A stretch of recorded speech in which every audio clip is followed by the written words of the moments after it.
What's going on, guys? It's your boy Trillionaire Mac, and welcome back to another video. Hope you guys are doing well. Hope you guys have had a successful week in the market this week. I know there was a lot of fundamentals that were released this week. I know we had a lot of trades that continue to invalidate order blocks or reversed off of order blocks and things like that. I hope you guys had a successful week thus far. All right, all of my mentorship students, as well as everyone that's a part of Trillionaire Mac Trades Telegram channel, first link in the description. We're going to be doing a live webinar on this coming Sunday. Okay, if you want access to that webinar, feel free to join my Telegram channel. But if you're already a part, or if you're a mentorship student of mine, then you already have access to that. All right. So let's get into the topic of today's video. Today's video is going to be about why I don't trade support and resistance. Okay, I'm going to go through how the banks and institutions look at support and resistance and why I am no longer a support and resistance trader, right? Because we know that, okay, let's say price is moving in between support and resistance like this, okay? All right, that means that we have a zone at the top right up here. Okay, we have a zone up here, and that means we have a zone down here. Okay, now why do I not take buys off of support, and why do I not take sells off of resistance? The reason why I don't do that is because of how institutions have, how institutions create liquidity within the market. So I'm going to explain to you guys why I don't take the support and resistance trades, the concept behind it, and I'm also going to explain to you guys how retail traders get tricked into providing liquidity for institutions and banks. All right. Now, before we keep going in this video, feel free to hit that like button. All right. It really helps out with the algorithm. I really appreciate you all support, as well as subscribe to this channel. I want you to be a part of the family. I will be incorporating vlogs pretty soon here, as well as we will be doing a giveaway for live trading with Trillionaire Mac in this coming August. What is live trading with Trillionaire Mac, you ask? Live trading with Trillionaire Mac is where Tuesday through Thursdays, I basically hop on a session with everyone who signs up, who's a part of it, and we do a live breakdown of the markets for like an hour.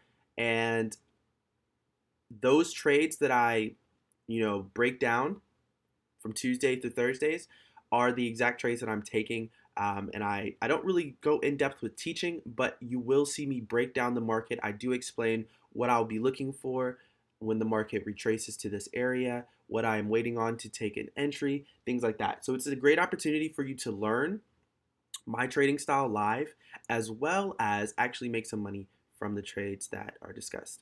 Okay. Now this week for me wasn't the best week personally. I'm normally used to 20%, 30% weeks. This week we are up between 5 and 7%, so it's not the best week in the world, but we're going to keep on moving forward. All right. So support and resistance trading. Now, normally what will happen is individuals will take buys off of support, okay, or breakout traders will wait for this to happen. Okay, so let's go ahead and do this. Okay, so normally traders will take, let's get rid of this. I don't know why it's like that. I normally never show my stats. So retail traders will be, taking a buy right. And this is gold, all right? So ignore the pips and things like that. We're just going to pay attention to the concepts. So retail traders will take a buy right here, okay? Expecting price to move to the upside. All right, so this is one thing that we have here. All right, as well as breakout traders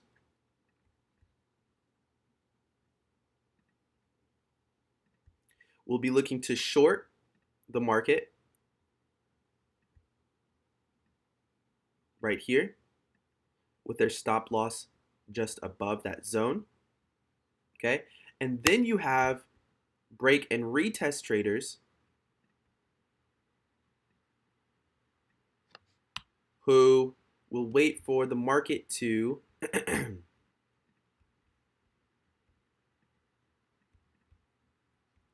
retrace back to the upside, and then flow in the market direction. All right, so this is what traders are anticipating. So you have three different types of traders that are trying to take advantage of support and resistance. Okay, what this does is it creates liquidity for banks and institutions.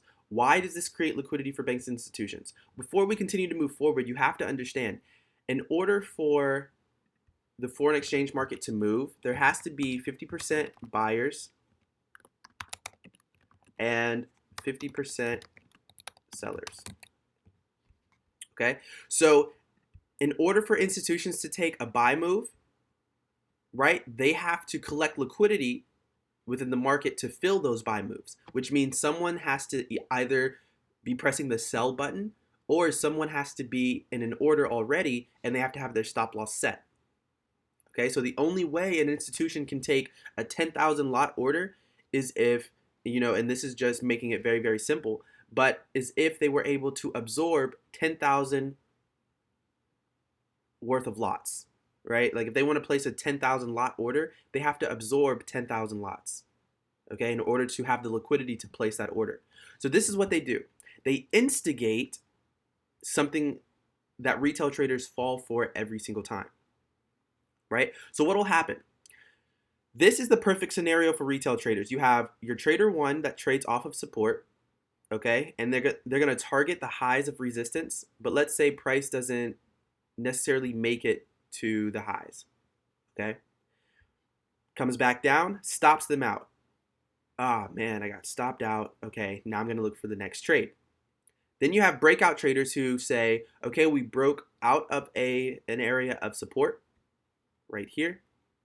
Okay, now I'm going to be looking for the market to continue pushing to the downside, so I'm going to set a sell stop, and I'm going to put my stop loss right above. Then you have individuals who say, okay, so the breakout traders are saying, all right, we're in profit. How can I get rid of, let's do compact. That helps out just a little bit. It's not as annoying. There we go. Okay, then you have the breakout trader saying, okay, I'm in my trade, I'm in profit, great. We're headed to take profit. I'm a genius. This is exactly what I anticipated happening.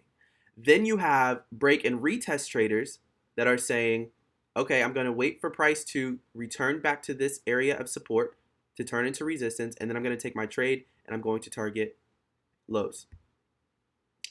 What does the bank do?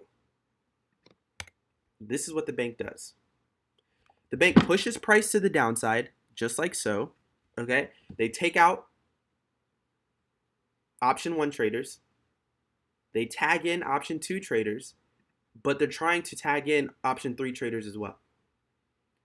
So they do all of this, and then what do? Then they push price to the upside, just like this. And if you guys go through the charts, you will see things like this happening, right? You'll see a move to the downside, and then all of a sudden, a break of structure to the upside, okay? And then this can also be flipped as well. All right, so why do they do this? Because they're collecting liquidity on trader 1, trader 2, and trader 3. Okay, they're collecting all liquidity within this area just based off of a consolidation area, a consolidation zone. Anytime you guys see a consolidation zone, what you have to understand is that there is money above and there is money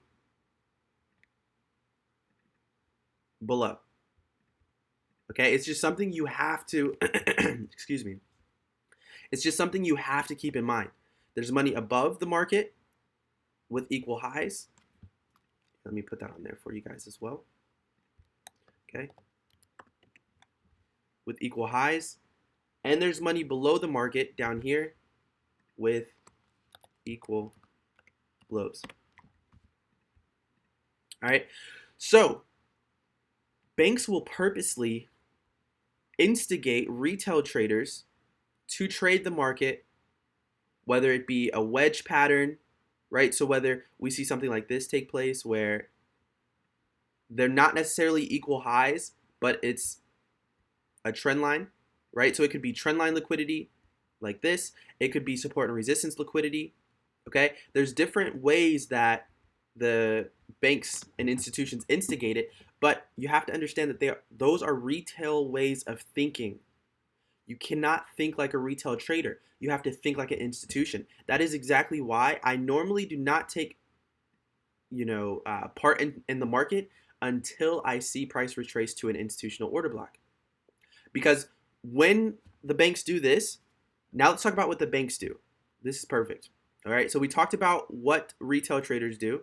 So now I'm going to just delete this, but just imagine that they're still there. This is what the banks do. Whatever liquidity is up here for them, okay, they sell. They sell heavy. Okay, now you have to understand, banks don't trade with a stop loss. The reason why they don't trade with a stop loss is because they have so much capital to trade with. A stop loss would not take them out of an order if they were in one. Okay, because that's how heavy they trade. Okay, so it doesn't really make sense for them to trade with a stop loss. It wouldn't work. All right, so they just place orders. So what happens is, in order to instigate sellers to hop into the market and to collect liquidity on buyers that are in the market from down here, they put in a major sell position right here. All right, which is why the market pushes down. Understand, if you ever see a large push in price, okay, that push in price is going to be caused by an institution. Now, before we continue, what I'm going to do is I'm going to make this a two-part video. So I'm going to cut this here, okay? And when you guys come back to the next video, we're basically going to be breaking down exactly how the banks cause this move to happen, and then how the banks take advantage of this schematic right here. And remember, you guys can use this schematic anywhere within the foreign exchange market. It works. It just works. Okay, I learned it from an institutional trader who has been trading for over 45 years. I know him personally. He is within my family, and this is kind of how he explained things to me, with him being an institutional trader. So,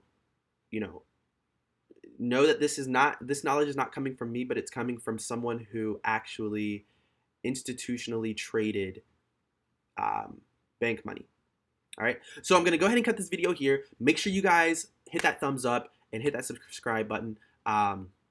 And I'll get the second part of this video out to you as soon as possible. If you would like to understand these concepts a little more and take advantage of me trading these concepts, feel free to click the first link in the description. We have over 5,000 students and clients now a part of Trillionaire Mac Trades.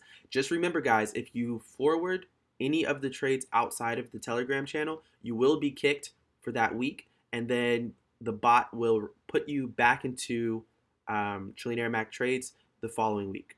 All right, so that is something to keep in mind. So if you guys do forward, you'll be kicked for the remainder of the week, and the bot will put you back in the week after. All right, so please do not forward any trades outside of that channel. With that being said, I'll catch you guys. Be sure to subscribe, hit that thumbs up button, and click that bell notification icon to be updated whenever I upload a new video, and I'll catch you on the next one. Peace.